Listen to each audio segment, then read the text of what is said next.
नमस्कार किसान भाइयों। आज मैं विश्व प्रसिद्ध केंद्रीय विश्वविद्यालय काशी हिंदू विश्वविद्यालय वाराणसी के कृषि विज्ञान संस्थान के जेनेटिक्स एंड प्लांट ब्रीडिंग विभाग के सहायक प्रोफेसर श्री संदीप शर्मा जी के पास में आया हूँ, यह जानने कि मूंगफली में पाए जाने वाले विषैले तत्व के का कैसे उपचार हमारे किसान भाई करें। सर जी नमस्कार। और जैसा कि आपको बताया गया है कि मूंगफली के अंदर जो है बहुत ही एक विषैला तत्व पाया जाता है, जो कि एक फंगस जिसे हिंदी में कवक कहा जाता है, कवक के इन्फेक्शन की वजह से प्रेरित होता है। ये अफ्लाटॉक्सिन नामक तत्व एक बहुत कम क्वांटिटी में इफ़ेक्ट नहीं करता है, लेकिन जैसे ही इसकी क्वांटिटी बढ़ती है, इसकी मात्रा बढ़ती जाती है, तो इसकी मात्रा के बढ़ने की वजह से अगर इसको कोई भी व्यक्ति इसको खाएगा तो उसको हेल्थ पॉइंट ऑफ व्यू से बहुत ज़्यादा प्रॉब्लम होगी। और कुछ प्रॉब्लम्स इस तरह से हैं जो कि किसी व्यक्ति की इम्यूनो डिफिशिएंसी हो जाती है, यानी कि उनकी रोगों से लड़ने की जो क्षमता है वो कम होने लगती है। जब इसका इफ़ेक्ट बहुत ज़्यादा हो जाता है तो ये कैंसर में भी डेवलप कर सकता है ये। और इसके अलावा बच्चों में, स्पेशली बच्चों के अंदर एक पीनट एलर्जी करके एक बीमारी होती है, जो कि पीनट खाने के बाद डेवलप होती है। और ये पीनट एलर्जी जो है वो अफ्लाटॉक्सिन की वजह से ही होती है। अगर इसकी कंसंट्रेशन एक मात्रा से ऊपर बढ़ जाती है तो कभी कभी बच्चों की मौत का कारण भी बन जाता है ये अफ्लाटॉक्सिन।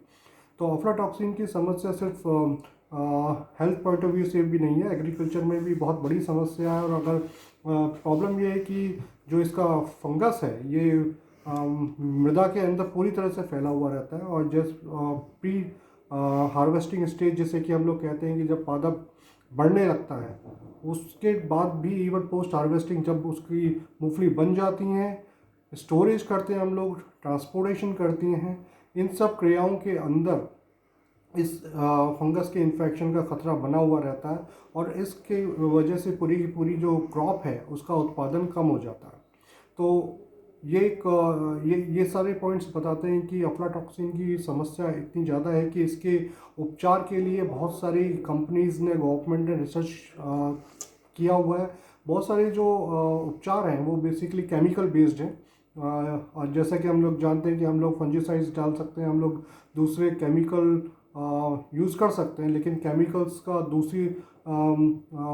दूसरा जो साइड इफ़ेक्ट्स है वो बना हुआ रहता है, उसकी मृदा की जो उर्वरकता है उसको ख़त्म कर देता है। और अगर हम लोग केमिकल से ट्रीटेड मूंगफली खाएंगे तो उसका हम लोगों की सेहत के ऊपर अलग से नेगेटिव इफ़ेक्ट होता है। तो मेरा प्रारंभिक काम जो है वो भावनगर स्थित CSIR के ऑर्गेनाइजेशन CSM-CRI से किया गया था, जिसमें हम लोगों ने एक बायोलॉजिकल रूट यूज़ किया। बायोलॉजिकल रूट जिसके अंदर हम लोग माइक्रो ऑर्गेनिजम्स को यूज़ करते हैं इस फंगस को रोकने के लिए। तो ये माइक्रो ऑर्गेनिजम्स क्या हो सकते हैं, ये बैक्टीरिया है।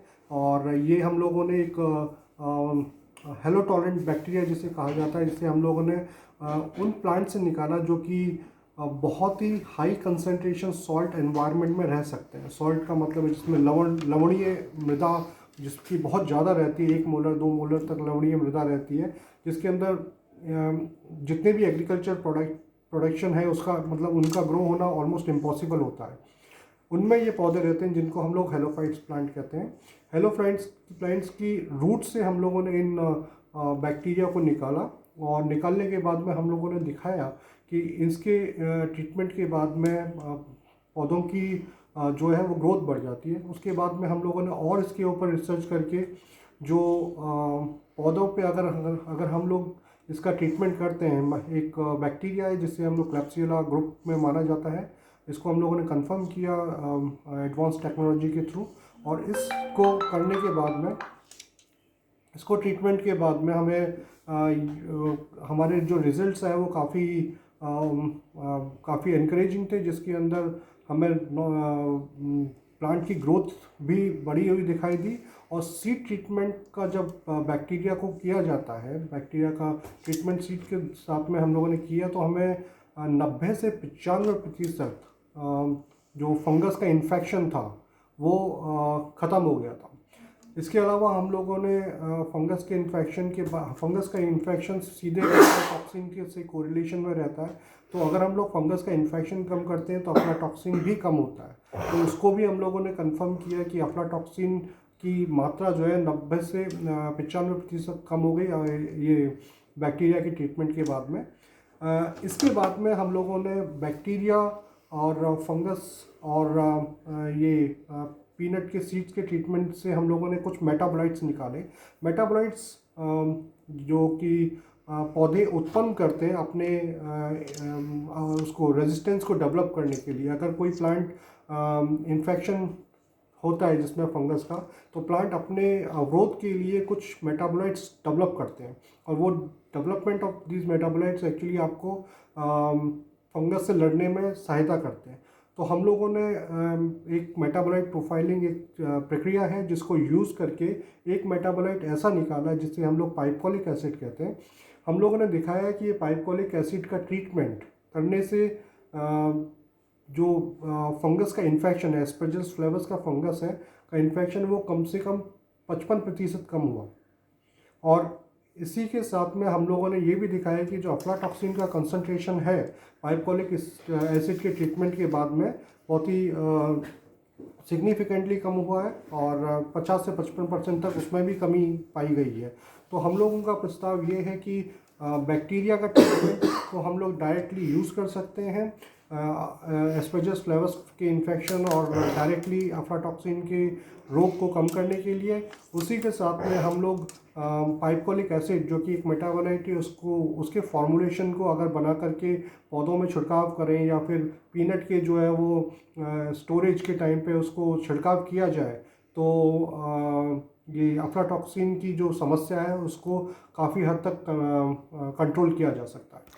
डॉक्टर साहब, ये आपका बैक्टीरिया मिलेगा कैसे किसान को? ये बैक्टीरिया हम लोगों ने क्योंकि मेरा पहला जो ऑर्गेनाइजेशन था वो CSIR था, तो मैंने जो भी बैक्टीरिया वो वहाँ पे डिपॉजिट कर दिया। अगर आप उनसे कांटेक्ट करेंगे तो डेफिनेटली आपको वो बैक्टीरिया प्रोवाइड किया जाएगा।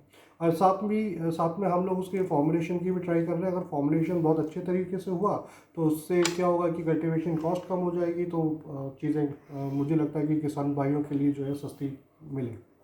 बहुत अच्छी जानकारी आपने हमारे किसान भाइयों को दिया। किसान भाई, हमारा जो केंद्रीय संस्थान है यहाँ ये लोग प्रयास भी कर रहे हैं। पहले हमारे आप जो है CSIR में थे, अब हमारे केंद्रीय विश्वविद्यालय बनारस हिंदू यूनिवर्सिटी में आप सहायक प्रोफेसर के रूप में आए हुए हैं। अब यहाँ भी वो प्रयास कर रहे हैं कि बैक्टीरिया को तैयार करके किसानों में इसको बांटा जाए। बात अच्छी लगी हो, आपके और कोई सवाल आ रहे हों तो आप हमारे YouTube पर जा कर के लाइक करिए, कमेंट करिए, सब्सक्राइब करिए और अपने सवाल दीजिए, ताकि हम डॉक्टर साहब पास पुनः आकर के आपकी समस्या के समाधान के लिए कुछ और इनसे जानकारी लें। धन्यवाद।